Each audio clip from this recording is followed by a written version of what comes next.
My manager slid my laptop away from me as if I were a child playing with an adult's toy and said, "We'll take care of the client meeting. You are simply not senior enough for this one. Anya." The way he smiled when he said it, that condescending slight twitch at the corner of his mouth, made my stomach twist.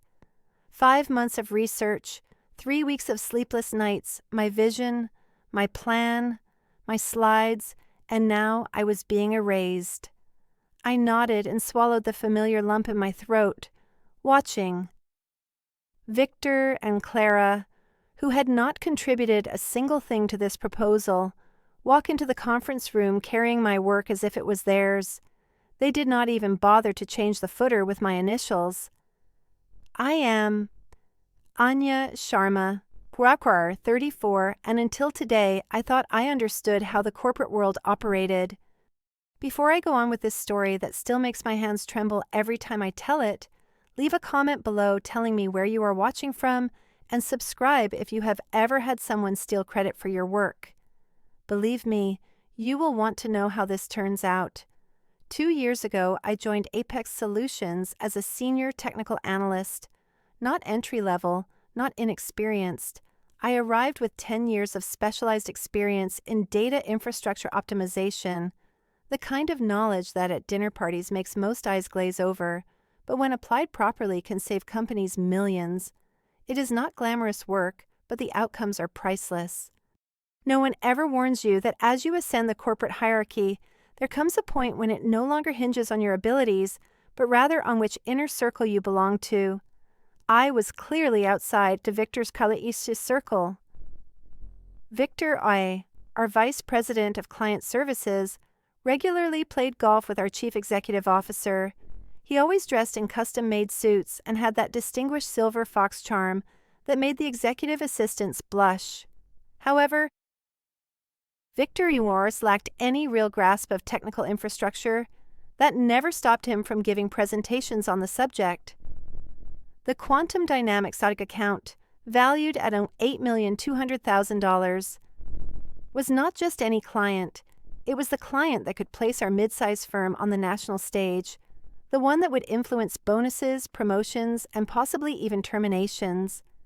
We had pursued our quantum dynamics out there for several years with no progress before I arrived, until I uncovered a fundamental flaw in their current system. It was a subtle and complex inefficiency that was costing them around $3,400,000 on every year.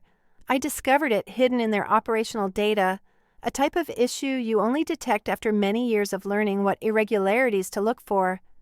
This is excellent work, Anya. Truly impressive. Maria, Eckhart, my direct supervisor, said when I first shared my discovery with her 3 months earlier, "Let us develop this concept further before presenting it." I trusted Maria deeply. She was the only woman director in our department and the person who had given me my start. She understood well what it meant to be underestimated. For 5 months, I immersed myself completely in crafting the Quantum Dynamics Prize proposal. I missed my sister's birthday weekend because I was battling a stomach flu that forced me to keep a trash can near my desk. I developed the entire analysis, crafted the implementation plan, created financial forecasts, and designed a phase-to-phase transition strategy that minimized disruption while maximizing savings. Last week, when we learned that Victor's Quantum Dynamics won to entire executive team, including their famously hard-to-impress Chief Technology Officer, wanted an in-person presentation, the office buzzed with excitement. This was our chance, our moment. "Great work, team," Victor's announced at the department meeting. "Maria, and I will finalize the presentation strategy. We need our absolute A-game here." I nodded, waiting for my part to be assigned. I expected to present the technical sections. Of course, the questions would be complex and detailed, needing someone who knew all the technical nuances, but the meeting ended without mentioning my name. Later that afternoon, Maria came by my desk. Her expression already said everything. "Victor thinks the presentation team should be only senior level," she said softly. I was shocked. You understand how it is, right? But it is my analysis, I replied, trying to keep calm. How will they handle the technical questions? Maria looked uneasy. I will be there to take care of those. You walked me through everything, and I have your slides. Victor feels strongly about this. How do you feel? I asked her. She did not answer directly, but just gave my hand a tight squeeze. My shoulder tensed as I heard, "Your moment will arrive, Anya. This is the way the game operates. The game remains the game." On the morning of the presentation, I arrived ahead of schedule. Maria had asked me to stay nearby in case my expertise was needed for a particular question. We both understood it was a mere formality. From my desk, I observed as quantum dynamics sign. Leadership entered, men dressed in costly suits and two women equally adorned in refined attire, each carrying the aura of authority that accompanies decision-making roles.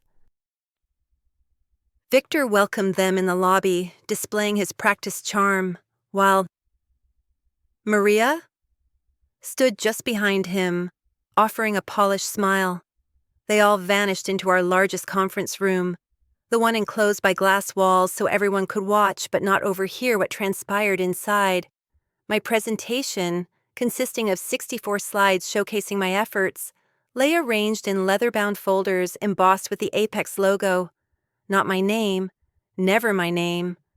10 minutes in, I saw Victor saying, enthusiastically referencing my slides. 20 minutes later, Maria indicated my technical illustrations. 30 minutes into it, I noticed the quantum dynamics. Chief Technology Officer, a woman in her 50s with short gray hair and a renowned reputation for technical genius, leaning forward with genuine interest. At that moment, a feeling arose within me. Not exactly anger, but something colder, more profound, a sharp clarity. They were delivering my work, yet it was incomplete. I had made a deliberate choice 3 days prior, after learning I would not be present in the room. I had removed the most vital technical specification from the implementation section, the proprietary algorithm that. The whole plan only became feasible with my involvement. Without it, the idea was impressive but ultimately impossible to execute. I alone knew how to bring it to life. I was the only one who grasped the intricate mathematics involved. None of it was recorded anywhere else. I had convinced myself it was to protect the proprietary nature of the work. Yet, as I sat there watching others take the credit, I realized the truth. This was my safety net, my assurance that eventually someone would have to recognize my existence. The algorithm was not included in the presentation slides. It was absent from the documentation. It lived solely within my mind. About 40 minutes into the presentation, I noticed it unfold. The quantum dynamics. Chief Technology Officer asked a question. Her expression shifted from confusion to concern. Victor's confident smile wavered. Maria was hurriedly shuffling through her papers. Suddenly, every person in the meeting room turned their heads simultaneously, gazing through the glass walls straight at me. My phone buzzed with a message from Maria. Conference room now. My heart raced as I stood up. Colleagues watched with curiosity as I made the longest walk of my life, just 30 feet. I adjusted my blazer, inhaled deeply, and opened the door. "Ah, here she is," Victor said, with a strange smile that did not reach his eyes. "Anya is one of our analysts who helped gather some of the data. Some of the data, not the whole proposal, just some of the data. The man quantum dynamics." Chief Technology Officer Eleanor Vance, as I read on her nameplate, fixed her gaze on me. "Ms. Sharma, your team seems unable to." The specific algorithm designed to avoid data corruption during the transition phase is only briefly mentioned here. She clicked through my slide, but the precise mechanism remained vague. Without this detail, the entire proposal holds theoretical appeal, but is essentially useless for us in practice. The room suddenly fell quiet. Victor's face turned bright red. Maria glanced at me with a mix of desperation and worry. This was a critical moment, the one I had subconsciously prepared for without fully admitting it to myself. I had the choice to either rescue them or reveal the truth. I could engage in the usual game or completely change the rules. I positioned myself at the table directly opposite Eleanor Vance, not lingering on the side or standing uncomfortably near the door. I took the seat I truly deserved, causing Victor Swasson to adjust his chair to make room for me. The algorithm is not included in the slides, I said evenly, because it is too intricate to be effectively conveyed in that format. It consists of 9 distinct steps, integrating advanced data verification procedures with a layered encryption system I personally developed for Quantum Dynamics Dencom, GUI's infrastructure. Eleanor Vance's eyebrows lifted ever so slightly. "You developed it?" she asked. I met her gaze steadily. "Yes, I designed the complete solution you have been examining today." The silence in the room was palpable, as quiet as if a pin had dropped. Victor cleared his throat, about to intervene with damage control, but Eleanor Vance raised her hand, stopping him without even glancing his way.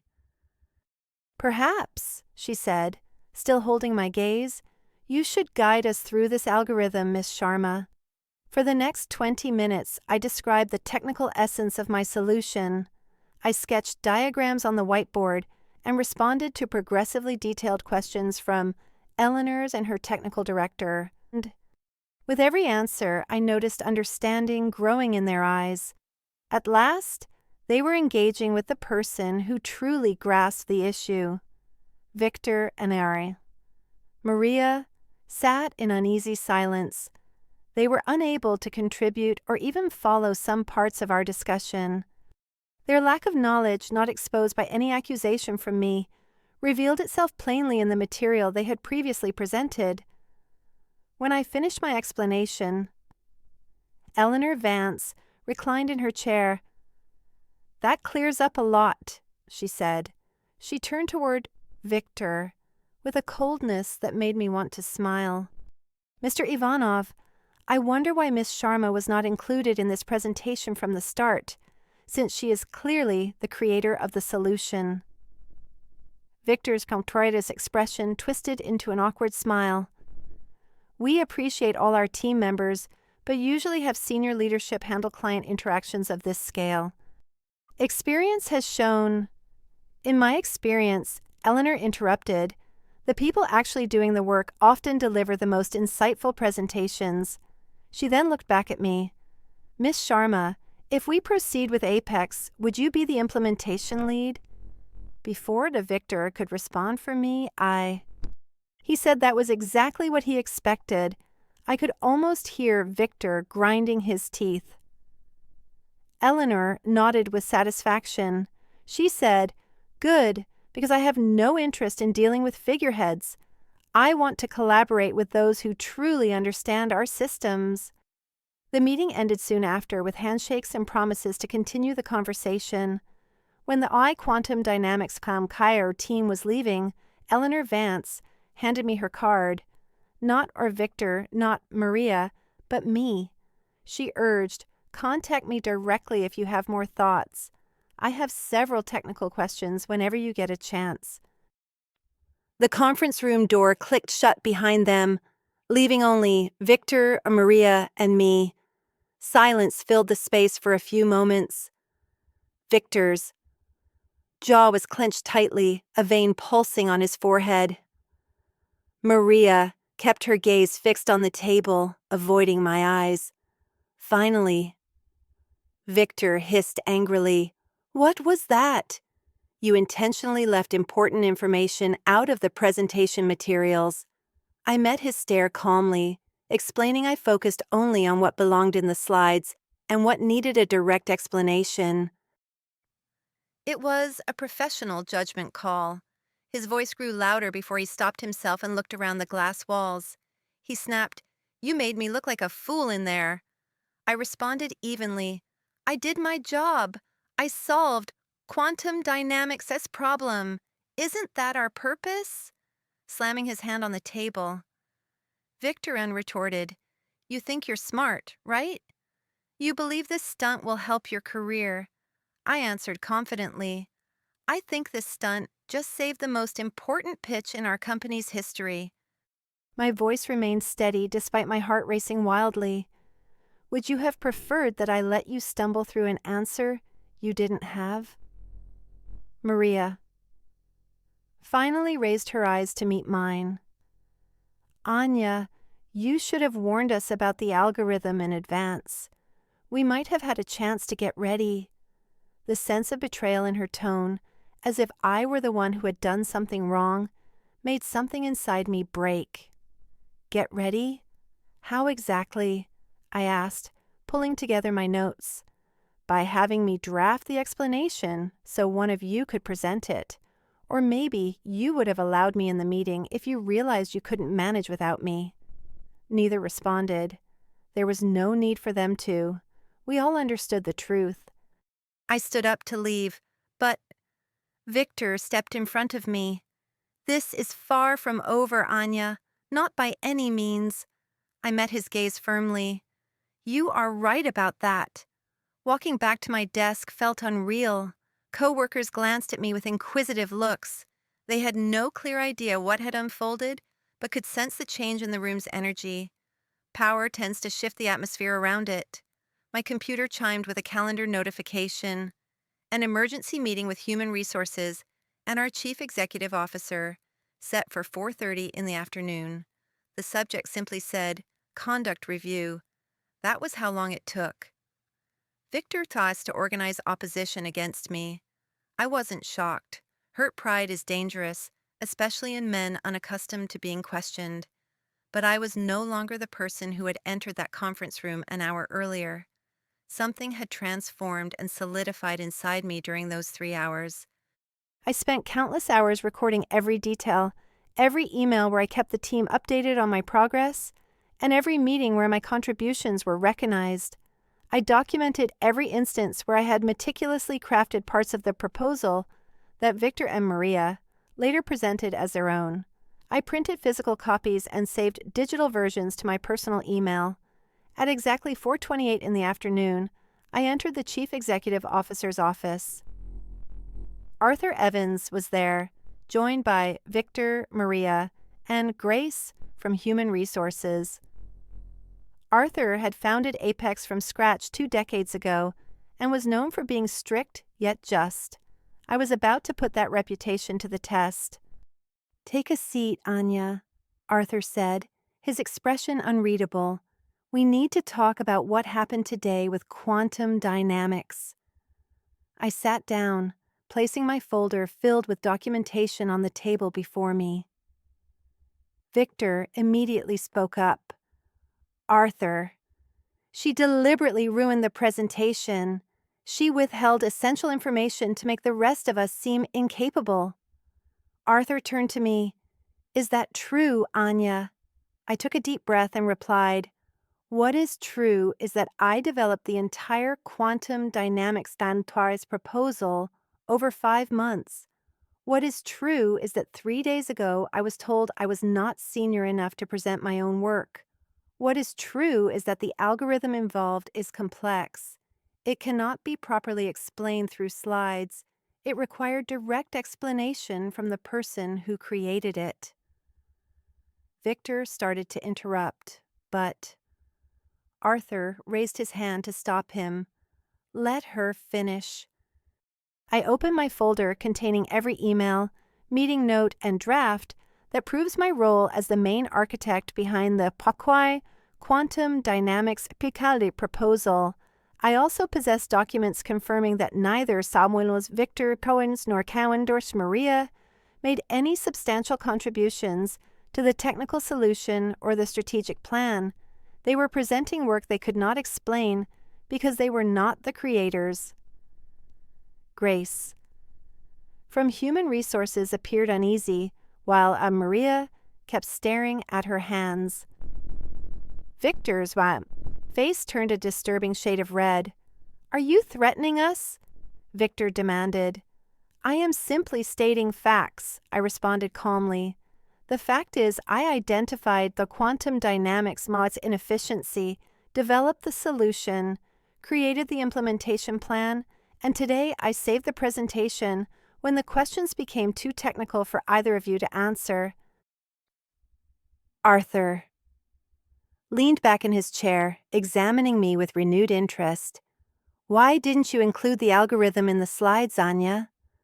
Let's be honest here. The room fell silent.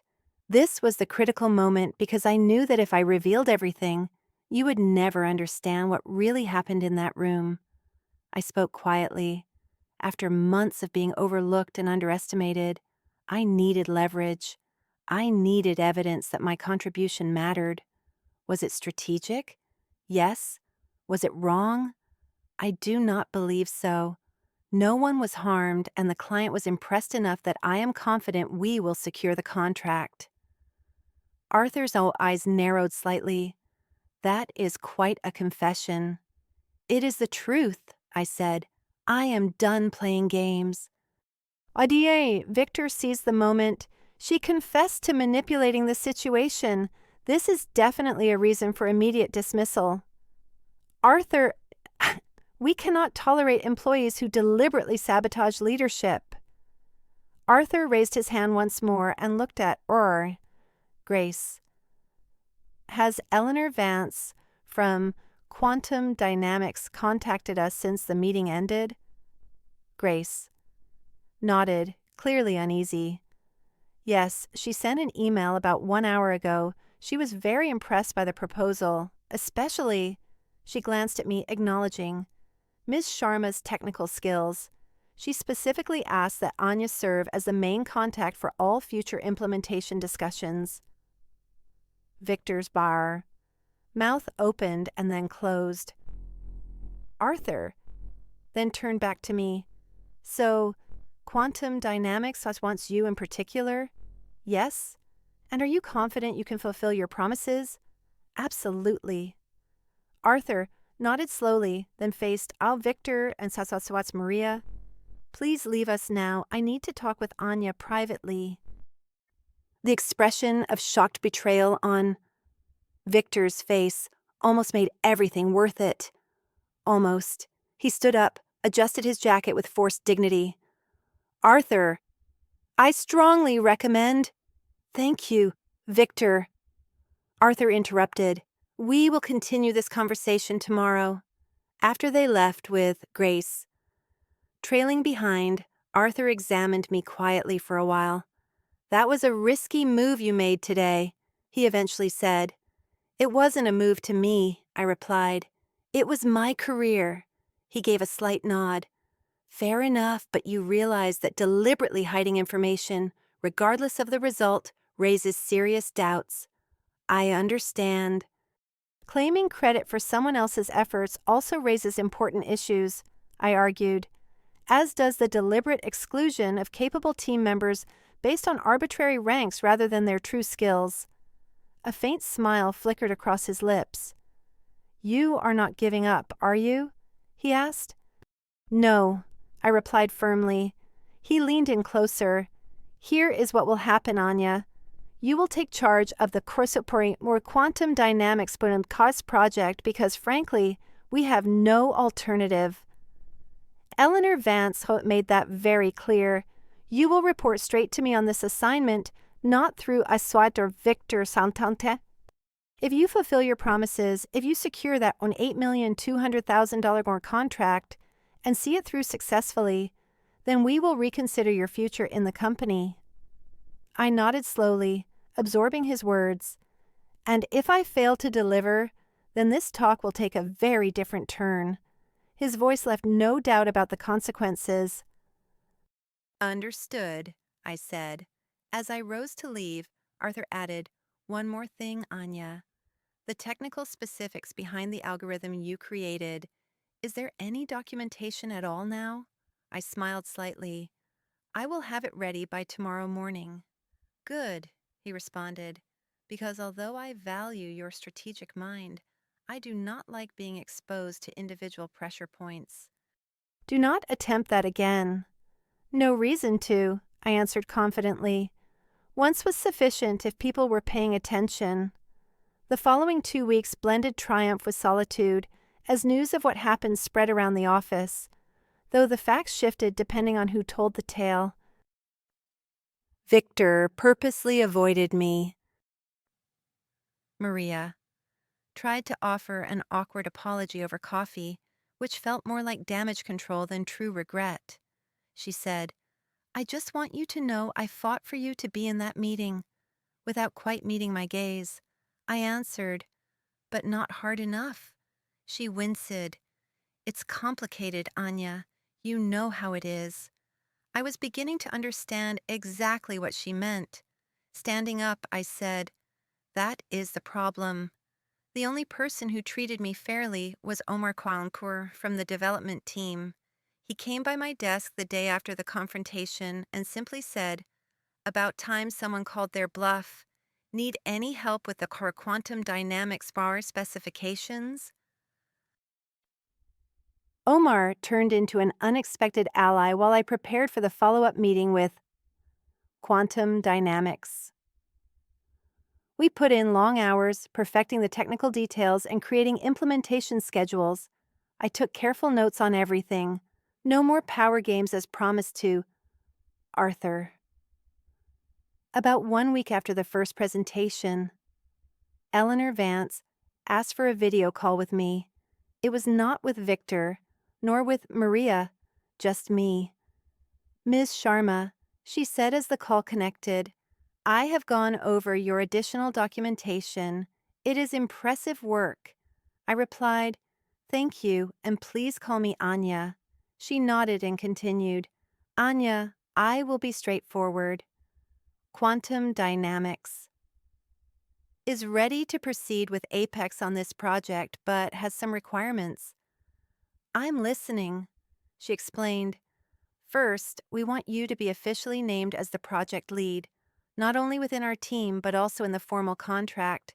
Second, throughout the implementation, we conducted quarterly technical reviews directly with you." Then she paused and said, "We want the right to take you with us if we are not satisfied with Apex's support structure surrounding your solution."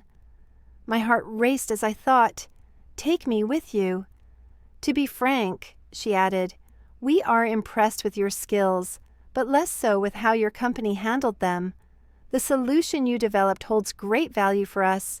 If Apex cannot adequately support their implementation, we would like the option to hire you personally as a consultant to maintain continuity." I leaned back, stunned. This was not mere leverage.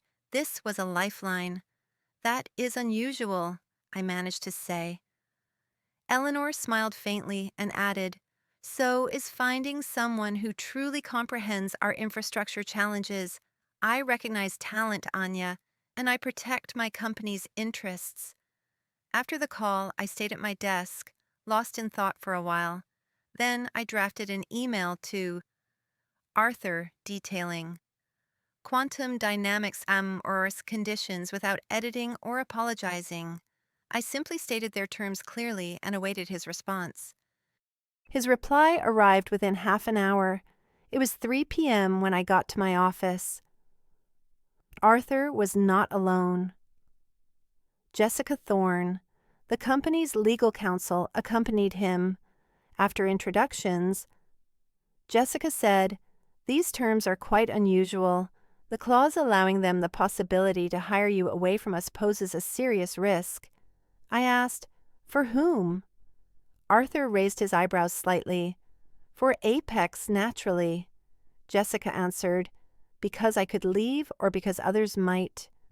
Clients might start requesting similar arrangements once they understand where the real value lies. I asked Dewey. Arthur went while leaning forward. "What exactly are you implying, Anya?"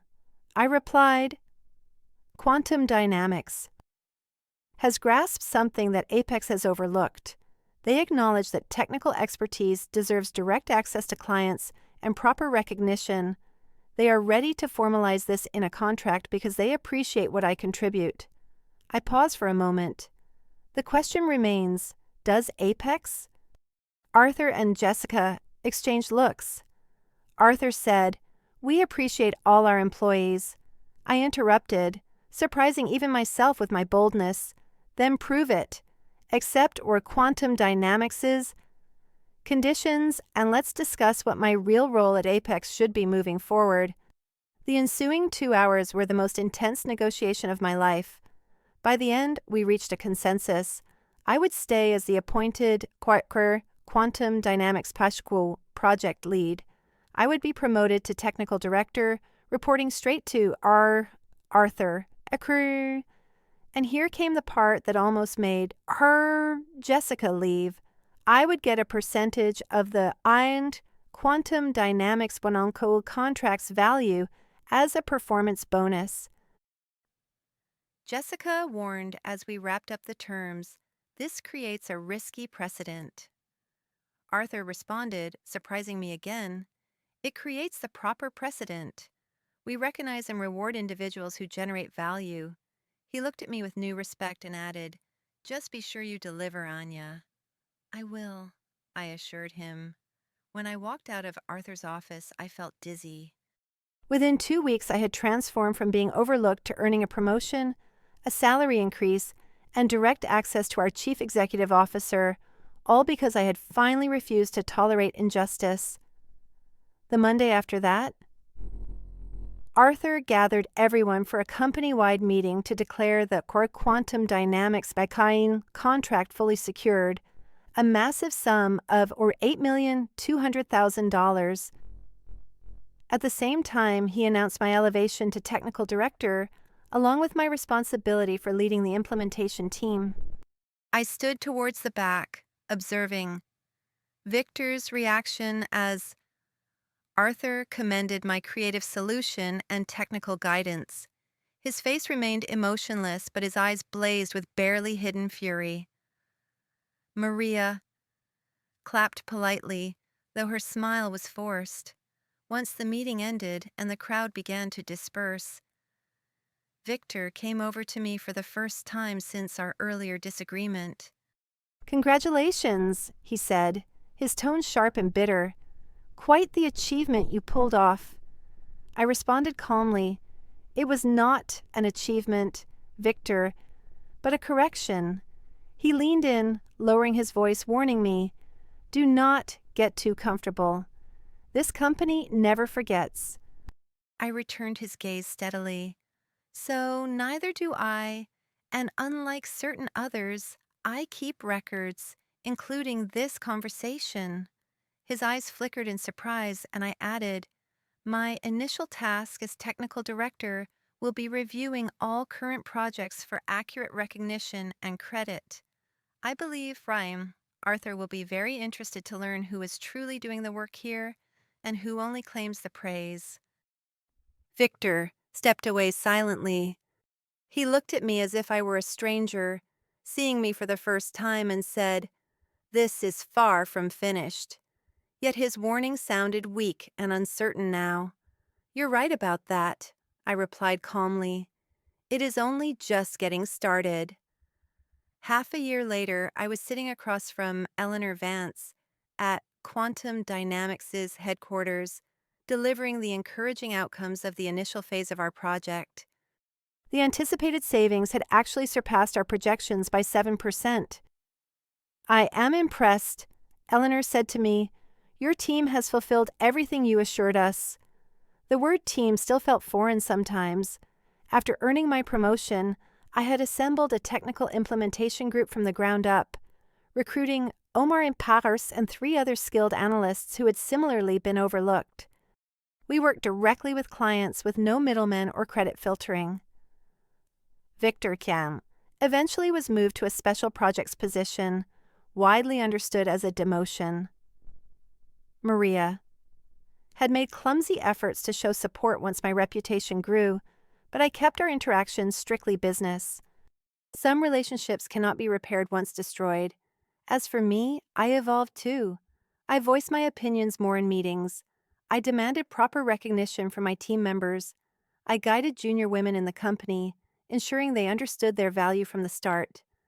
The day after the successful quantum dynamics Brockenwars presentation, Borikranker Arthur invited me to his office. He said 2 additional companies had contacted them specifically requesting me and my team and slid new contracts across the table. The combined worth could reach around $12 million if we secure both. I smiled. We'll get them, he acknowledged, studying me carefully. You remember that move you made during the old quantum dynamics stock meeting? I almost dismissed you right then, he said. I understand, but then I realized something important. You weren't being defiant just for rebellion's sake. You were striving to be acknowledged for your genuine worth. He leaned back, adding that the company desperately needed that wake-up call. I reflected on how much my life had transformed in half a year. The respect I had earned, the team I had assembled, the procedures I had helped improve. It was not just about the company, I confessed. I needed it too. That evening, I sat on my balcony watching the city lights, contemplating how differently things might have unfolded if I had remained silent, played by the old regulations, or accepted being forgotten. One simple choice to omit that algorithm from the presentation had overturned everything, not because it was a sly move, but because it forced honesty to surface. Sometimes just one instant of refusing to disappear is enough. I still carry our Eleanor Vance's card in my wallet. I never had to use the exit she offered, but knowing it was an option gave me the strength to stand up for my position instead of fleeing. Sometimes the best form of revenge is not escaping the system that tried to diminish you, but reshaping it to acknowledge your true value. So if you are watching this and have ever been pushed aside, ignored, or had your efforts stolen, remember, you hold the power to change that. You possess greater strength than you might think. The truth has an undeniable force that insists on being acknowledged. All you need is the courage to allow it to come forward. What is your story? Have you ever had to struggle to have your efforts recognized? Share your experience in the comments below because I want to understand that I am not facing this alone.